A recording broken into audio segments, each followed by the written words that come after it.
Hi, it's Andrea with Egger Equine Therapy, and I have Frosty with me this evening. Tonight we're going to talk a little bit about your horse's postural muscles. So the postural muscles are all of the muscles that support your horse's spine and into their hip area. So you're going to have the trapezius and splenius along the withers, the multifidus muscles, which are the smaller back muscles along the spine, and then into the iliopsoas muscles of the hip.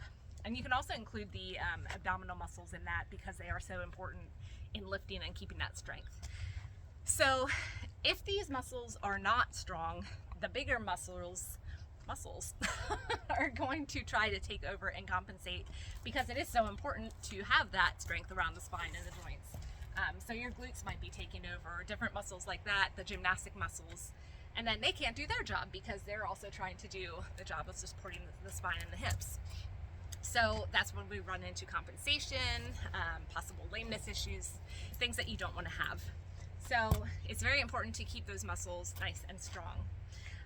There's a number of different exercises that we can do to keep the postural muscles strong. I have made a couple videos in the past about those, and I can put links to those in the bottom. If you're watching on YouTube, I'll make sure to add them at the end. And another great tool that we have is balance pads, and those are really great for strengthening those postural muscles and the core. So I'm hoping to have a video out about balance pads in the next week or so, so stay tuned for that one too. But those are two great ways that we can do strengthening exercises for the postural muscles. I would recommend adding them into your routine regularly because it is very important to keep them strong, like I said.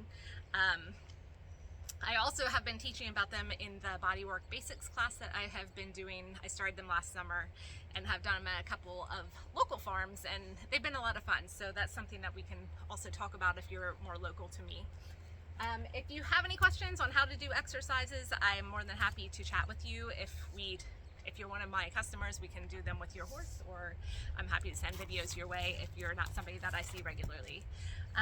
So that's pretty much it. Just make sure you're keeping those muscles nice and strong. If you have any questions, don't ever hesitate to ask me. And if you're watching on YouTube, make sure you like and subscribe for more tips and tricks on how to keep your horses healthy. Thanks for watching.